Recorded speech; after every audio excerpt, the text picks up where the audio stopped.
What's up, you jackwagons? I'm Speed Fury, and I'm back with the fourth part of What If Deku Was a Transformer. Now, some of you are probably noticing the screen's kind of black right now. My phone's just kind of lying on the table because I'm in the middle of making dinner, so there's not going to really be anything to see. Just like imagine what's going on. Not like there was anything to see anyway. Usually, it's just a picture of of one of the characters, or like I just switch between the pictures. But anyway, last we left off, Izuku and All Might had taken out all the villains in the USJ right after Izuku flattened the Nomu with little to no effort. And afterwards, they all had gone home, and the school had given them several days off. Now, in the time that Izuku had, he wanted to go and get more vehicle modes, because he had recently, after defeating the Nomu, unlocked the ability to finally get himself bigger vehicle modes. Now, he was specifically looking for three different kinds of vehicle modes. One, he wanted a four-wheeled road vehicle. Two, he wanted at least one water vehicle. He didn't have one of those yet. And three, he wanted a vehicle that could fly. He already had his Falcon form, but he didn't use it very often, and it wasn't nearly as fast as some of the flying vehicles were. So, this is where he came to Hatsume, cashing in on a deal that he had made with her for her examining his rather robotic-looking body. And what he wanted was her to find him some of the best junkyards for older vehicles, see if he could find anything that was worth scanning. And she finally had found a few. So he went to these junkyards with Hatsume, and he at first only found one vehicle that he actually was interested in. The vehicle seemed kind of old and broken down. That's the microwave for my ramen. Anyway, the vehicle seemed old and broken down. It was like a very, it had a more desert wasteland theme to it. It was an old car that had its engines poking out from the top. Now, for those of you wondering what vehicle I'm going for, I forgot what the character's name is, but she's a Decepticon, and she's a more recent figure that came out. The figure, I keep forgetting what her name is, but she's a Decepticon Junkion, turns into like a Mad Max themed car. I have the figure downstairs. I just really got it the other day. Yeah, that's the vehicle I'm talking about here. I could have done the tow truck, but the tow truck doesn't seem as cool as the car does. So, and just so you know, all the vehicle modes are gonna still be in his color scheme. So, anyway, he had scanned the vehicle and had obtained his first ever car transformation. Now, the next thing he wanted was to go look for the other two that he wanted, being a water vehicle and a sky vehicle. Now, sky vehicles aren't usually found in junkyards because nobody really, ditches a like jet or like an airplane in a junkyard. So I'm back. I had to go do some stuff. I had to finish my food and stuff like that. Anyway, so that's the vehicle mode that he has for his car mode now. Still has the same motorbike mode though, and a few other things. Anyway, Izuku still had to get two alternate modes. One of them being a flying mode, so that he could actually, fly, and another being a water mode. In the meantime, though, he found a mode that was good for if there's no road to actually drive on. Unfortunately, Izuku and Mei were not able to find any flying vehicles around, so they went over to the next scrapyard, which happened to be full of old vehicles. It was pretty much just a graveyard for a bunch of vehicles, actually. And among all these vehicles, he found something that actually piqued his interest, although he didn't know if he would be able to scan it with how big it was. He found a flying vehicle, but this flying vehicle was huge. He didn't know if he could actually, scan it. If he could scan it, it would allow him to have his biggest robot form yet, bigger than his robot form for his dragon, which he still hadn't used at all. Wait, actually, yeah, he did. Never mind. Anyway, so as he walked over to it and tried to scan it, he realized that he actually could scan this vehicle mode. And he tried transforming into it for the first time, and Mei had to duck for cover because of how big he was in this form. The new form he had obtained was a Blackbird jet. This Blackbird jet was, of course, not black. It was, his color scheme. It was green, red, and white. Izuku decided to only use this form when he absolutely needed to because of how massive it was, and because he didn't want to attract too much unwanted attention. So here were two of his new vehicle modes. An old-fashioned, beat-up-looking hot rod car, and a Blackbird jet. Now he just needed to find a vehicle to use for water. Unfortunately for Izuku, he could not find not an off-road vehicle, a sea vehicle to use. Because who would put a water vehicle in a junkyard, Unless, they're taking it to the dump. But he didn't want to leave empty-handed, so he decided to look around a bit more to see what he could find. And he especially wanted a car mode that could at least hold more than 2 people, because his current car mode that he had only held 2 people in it. And while he did only have like the 2 friends he hung out with, being Katsuki and Shinzo, he would rather, have a car that fits at least a few more people in it. And lo and behold, he found a car that fit people. A very old Datsun car. Now, I actually have two different Transformers that have the same vehicle mode, but I just grabbed the one that was already in vehicle mode. Smokescreen is in robot mode right now, so I just went and grabbed Silver Streak. So, just imagine this, but like, the majority is green, with the back end right here being kind of more of a red color, like all this section right here being red, and then like this part right here being white. He also found a rather interesting vehicle that seemed to be in better condition than all the others. This vehicle in question was a semi-truck. An old semi-truck from the 80s that should not be in as good a condition as it was, but it was. Sure, it was rusty and beaten up and had flat tires and everything, but it was still in better condition than all the other vehicles that were like missing parts and stuff. So, he scanned that too. So just imagine like this vehicle mode, but with this part right here being red. This would mostly be green, and then the rest, like that's not green or red, would be like white. Now, this would have been enough for Izuku, having all these new vehicle modes that he now had.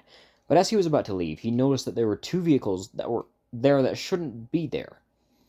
Vehicles that looked like they should be part of the military, but they were old and beaten up, just like all the other cars here. Or vehicles, in this case. Both of these vehicles was a tank and a jet. Now, not like this kind of jet. We're talking like a fighter jet. And not Starscream's fighter jet. It's a different kind of fighter jet. So, he still wanted to kind of get home, so he just did a quick scan of both at the same time. But then he came to realize that it was probably a better idea to take his time with the scan, because in doing so, he scanned them both at the same time, which resulted in him, well, going to end up regretting it later.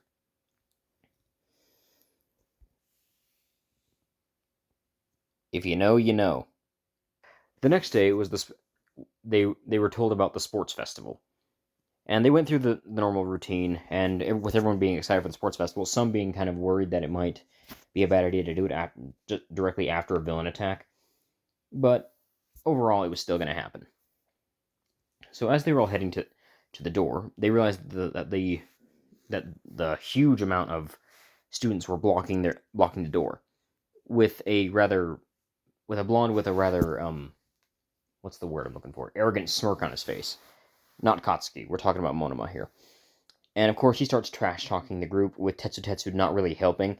And Izuku steps up and tells them that they didn't want to be attacked by villains. And just because they were attacked by villains doesn't make them think that they're better than them. Remember, in this universe, Katsuki Bakugo is also not as arrogant as he was in the original continuity, and he isn't much of a jerk either. So he's actually a good person and kind of keeps quiet. With Izuku actually got in Monoma's face, yelling at him, saying how dare he accuse them of feeling like they're better than everyone else when they were attacked. They didn't want to be attacked. They could have died if it wasn't for well, All Might and the teachers. Now, in reality, this wasn't the case. Izuku actually did do more than the teachers did because he was the one that actually stopped Nomu. But he doesn't want them to think that, well, he doesn't want to make himself sound like he's being arrogant, and he doesn't want to take credit for it because he doesn't really feel that it's necessary. But anyway, things go as normal. They do some training with Bakugo being really amazed by Izuku's new vehicle modes, especially the Blackbird. He really likes the Blackbird. Um, but then the sports festival day came around, with Todoroki walking up to Izuku and challenging him as usual, saying that he will defeat him. But Izuku simply said that you realize that you couldn't defeat the creature that was meant to kill All Might, and I did, right? And you also realize that that thing didn't really do much damage to me with my very heavy exterior. Izuku then pointed to behind Todoroki, telling him that he shouldn't count out the rest of their classmates either, considering that they've all been training just as hard. And unlike in the actual canon, the classmates in this universe are actually stronger because Izuku is stronger.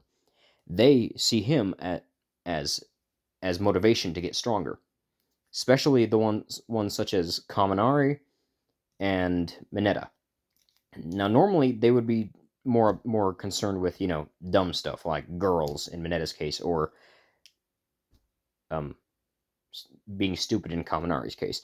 But seeing what Izuku was able to do and hearing about it in Kaminari's case, because he short circuited himself, they wanted to be just like that. So they had actually asked Izuku for help with training, with Kaminari actually being able to use his electricity as a melee weapon instead of a normal where him blasting it all around him and causing him to make himself stupid.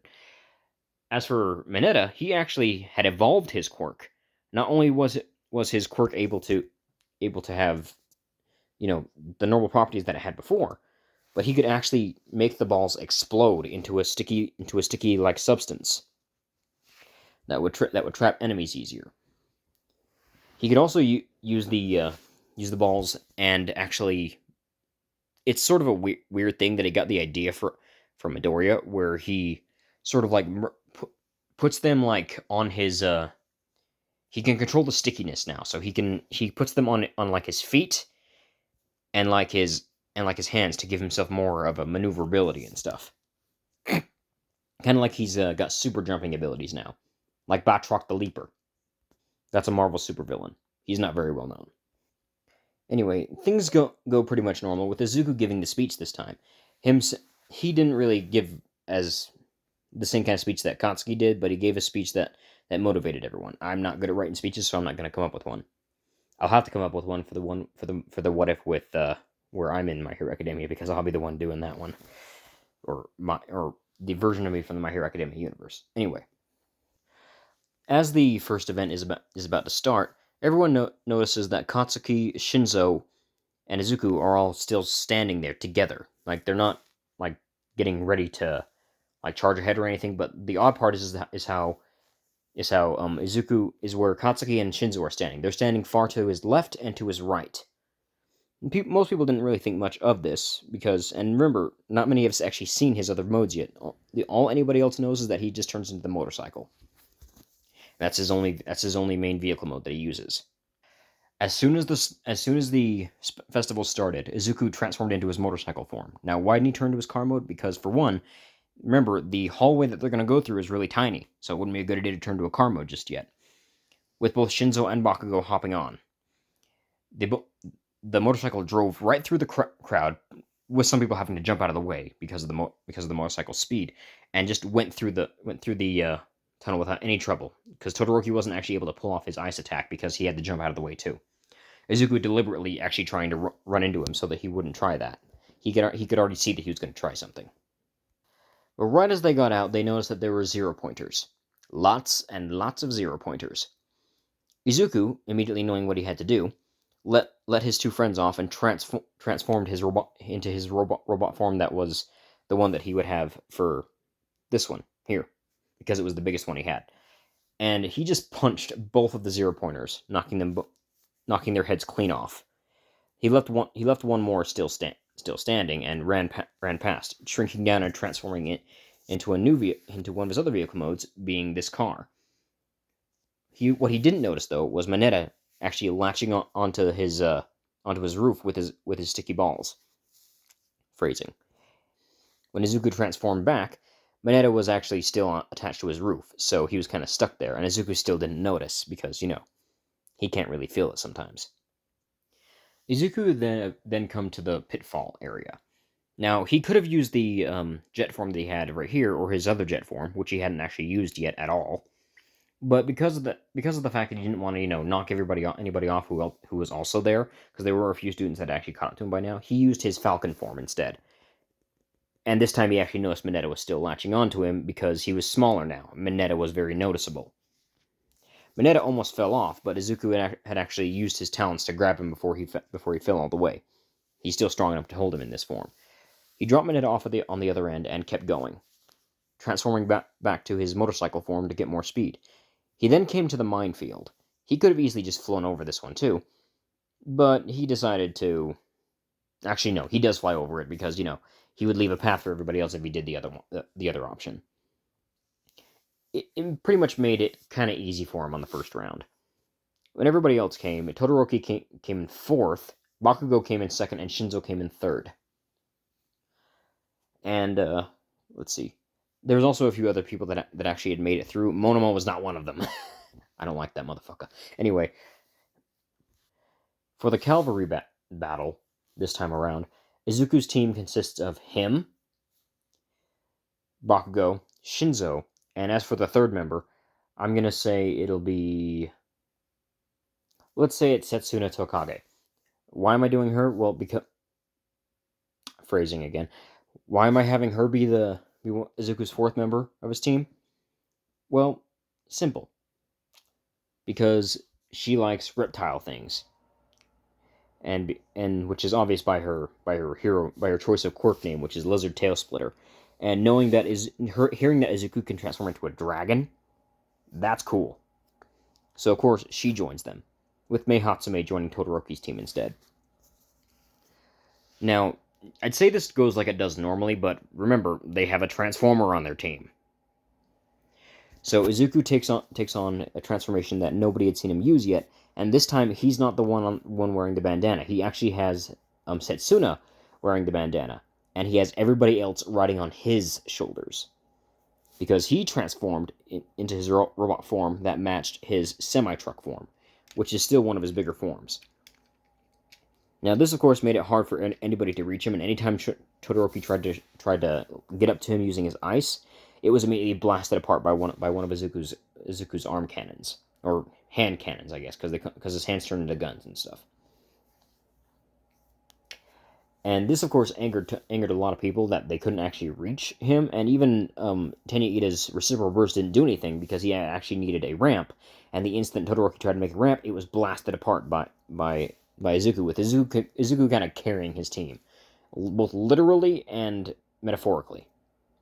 It ended with Izuku still keeping all of his points, with nobody even being able to get the points. So now we move on to the 1v1 round, with, of course, Todoroki wanting to talk to Izuku, and him explaining the whole thing again, with this time Izuku saying that he shouldn't be here. That's his reasoning for being a hero.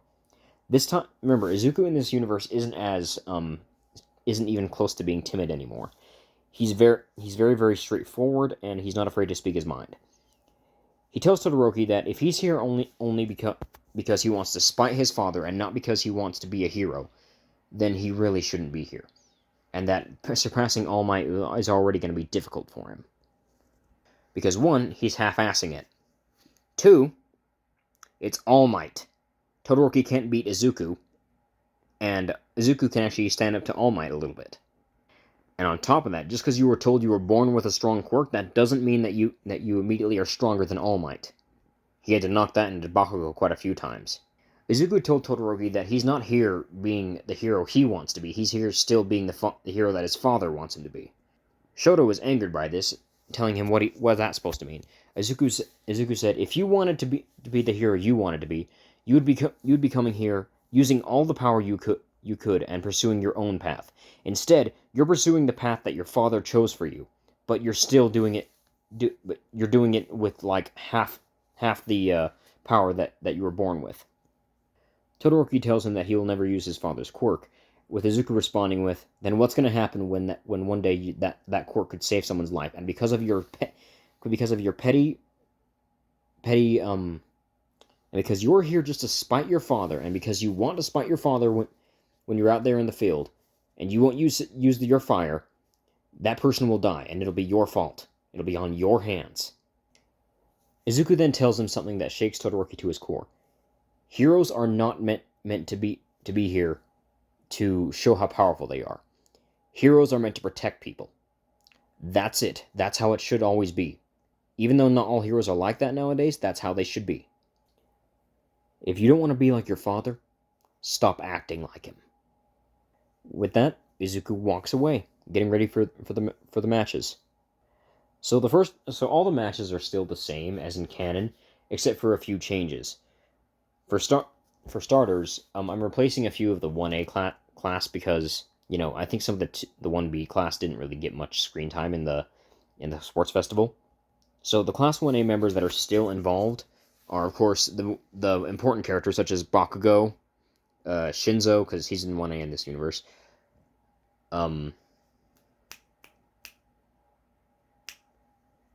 Hey, wait a minute. Minette is not in Class 1A in this What If. Let's just say he heard about it and wants to be like Izuku. Anyway, let's just go ahead and get into the fights. First up is Izuku versus Shinzo, and that would normally go as planned, but he wanted to try out his new form in vehicle mode first. So he tried transforming into his new form, but something happened that he wasn't expecting. His body seemingly ripped itself in half, while his upper body transformed into the jet, and his lower body turned into the tank. He actually had full control of himself in both forms. He was able to control himself individually, as though he had two different brains. It was confusing for him, but he was able to do it. But this also meant Shinzo wasn't able to take control of Izuku very well. Also, did I give Shinzo one for all in this, or did I give Bakugo one for all? I think I gave it to Shinzo. Otherwise, he wouldn't be in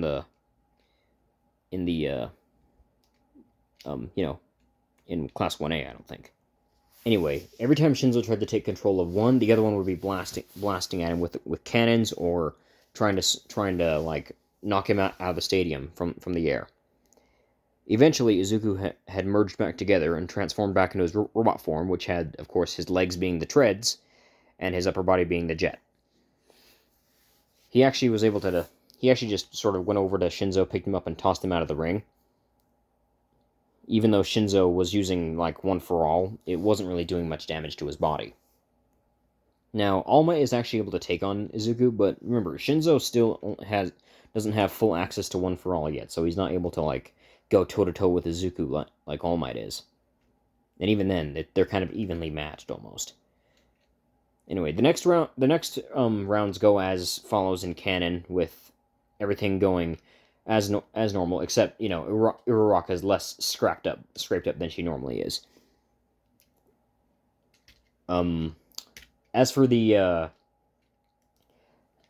one with Mina Ashido, she actually goes up, instead of going up against Aoyama, she goes up against Kendo, because I'm gonna put Kendo in to replace Aoyama, because there is no way Aoyama beat Kendo in that race. I mean, not the race, the cavalry battle. This time it actually results in Mina losing, because Kendo's actually got martial arts skills. Mina does not.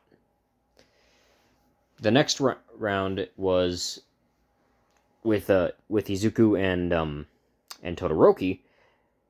Todoroki's actually willing to use his fire now, like ahead of time. So he tries to use his fire against Izuku, but Izuku had taken on the form of his big semi-truck form, so of course he's bigger than Todoroki and is able to tank fire pretty easily.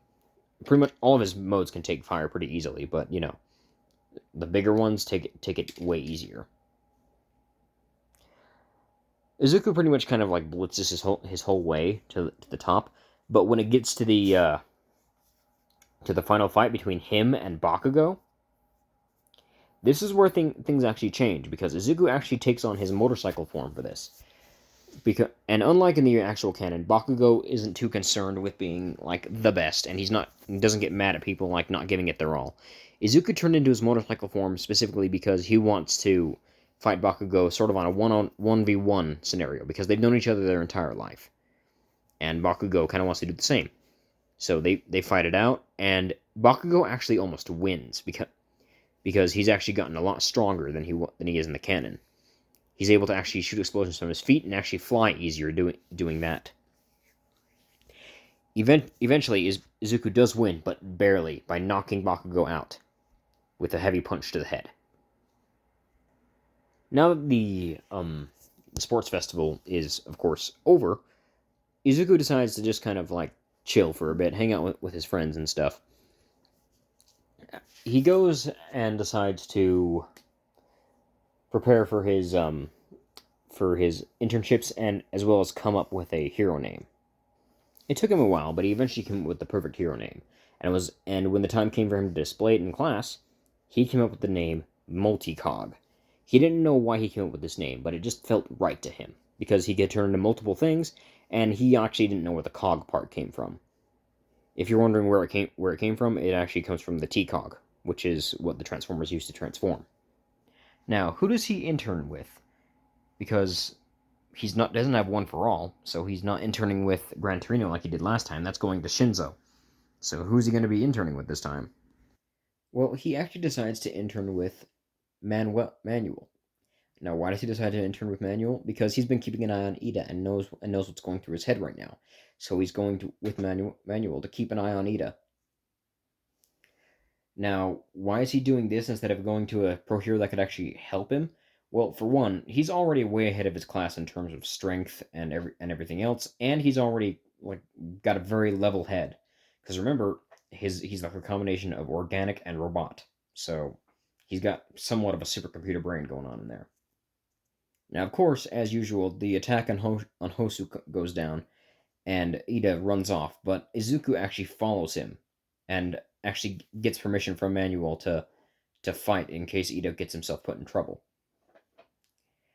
And when he finds Ida, he finds out that he went to go and confront the hero killer, and as the hero killer is actually about to deal the final blow, he's hit with a blast from one of Izuku's cannons.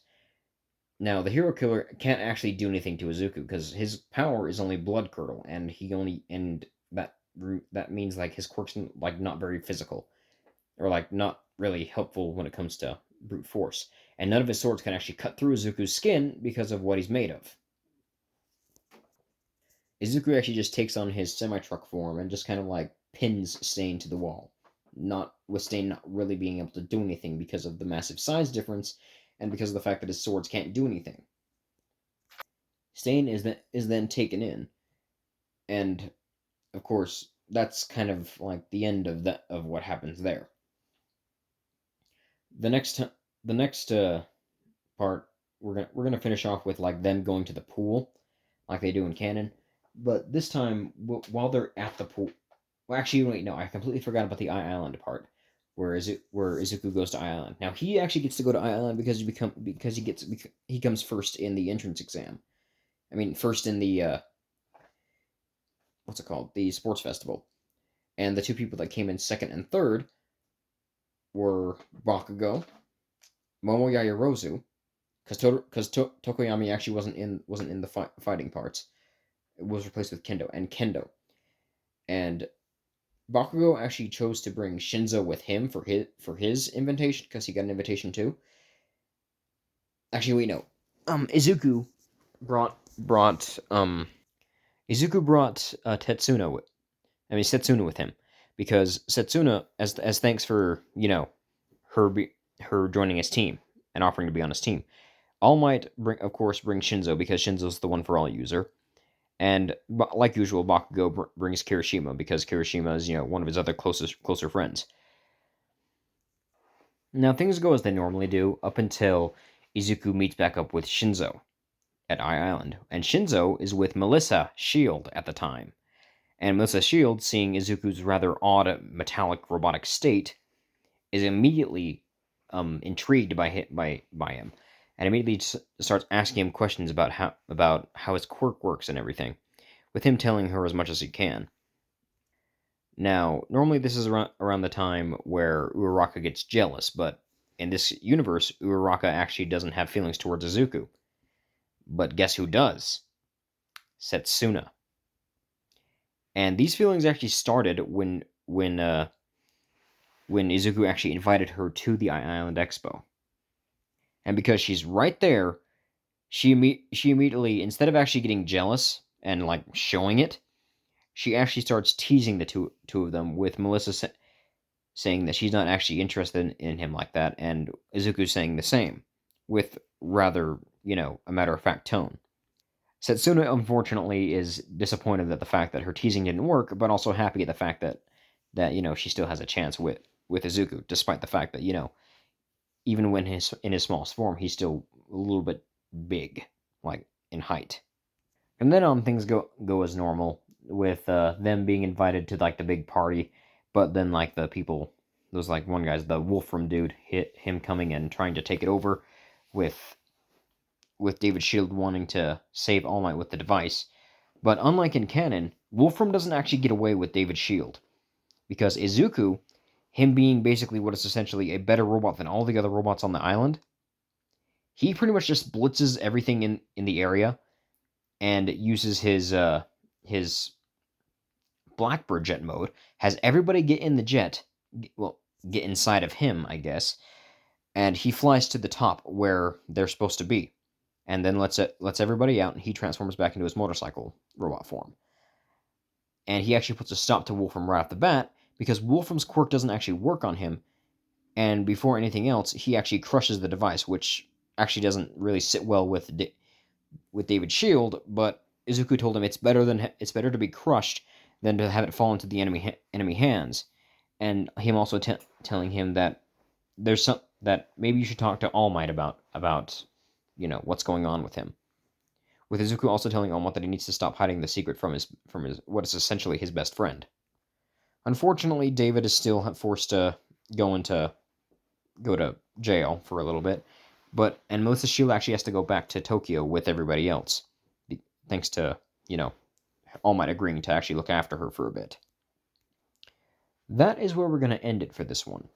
Next time we'll talk about the what's it called?